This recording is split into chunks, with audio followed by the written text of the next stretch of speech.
Minsan sa buhay kailangan natin magkaroon ng time para sa sarili natin at first time ko nga iiwanan ng anak ko para nga mag-bonding kasama yung mga kaibigan ko. Sa video na ito ay papakita ko nga sa inyo ang mga kaganapan sa araw na ito. Yun, this is my first time na aalis without baby Ivan. Nagpapaalam na nga ako dito sa anak ko guys dahil mawawala nga ako ng 5 araw at iiwanan ko nga siya kasama ang daddy niya. Wala nga sa naiya yung flight namin guys kaya naman ay nagpahatid muna ako kay Milan doon sa may ng SM Clark at magpi-P2P bus na nga lang kaming mga magkakaibigan. Kasama ko nga din dito si Sherry Ann at saka si James dahil meron nga silang pipikapin na generator.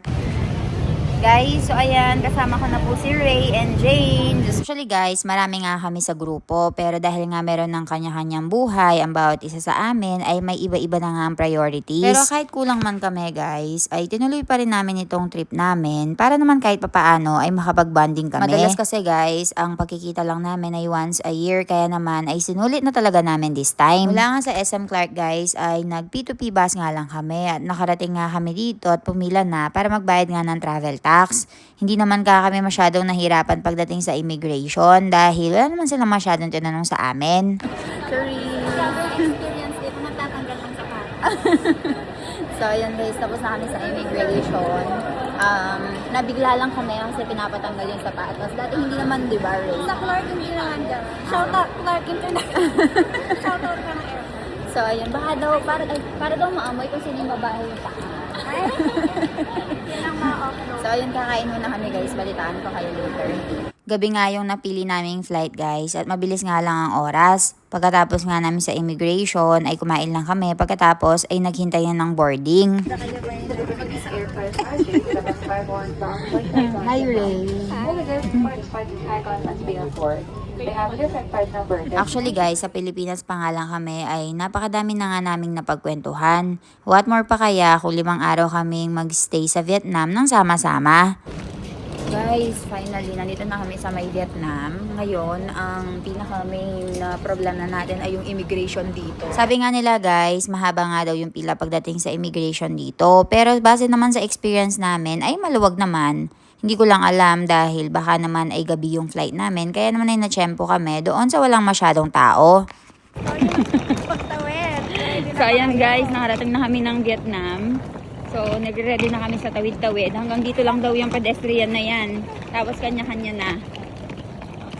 Nag-ano na kami ng Grab guys. Sukunan na kami. Ayan, naghihintay na yung Grab namin. Ang isa nga sa napansin ko dito guys ay hindi masyadong marunong mag-English yung mga tao kaya naman ay magbaon ka nga ng translator mo.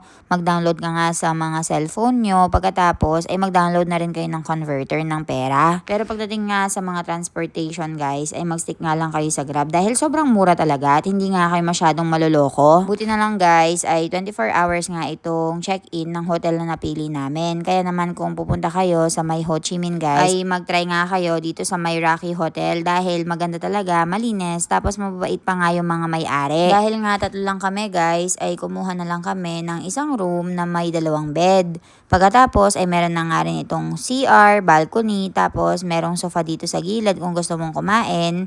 Meron nga cabinet, lalagyanan ng mga gamit, at maganda nga, may air condition, tapos nasa tabi ka ng city. Pero hindi siya masyadong busy city, kaya naman ay hindi mo maririnig yung mga sasakyan. Nakarating pa nga lang namin ng Vietnam guys, ay namimiss ko na nga yung asawa ko at saka yung anak ko. Kaya naman niloloko ako ng mga kaibigan ko na baka naman ay umuwi nga daw ako at hindi pa natatapos yung isang araw. Siguro ganun na talaga lalo na kapag may asawa at anak ka na. Parang hindi ka makatulog kapag hindi mo nga katabi yung anak mo sa gabi. Tapos lagi mong iniisip kung kumain na ba siya or kung ano yung ginagawa niya. Kayo ba guys, kailan kayo unang nahiwalay ng matagal sa mga anak ninyo?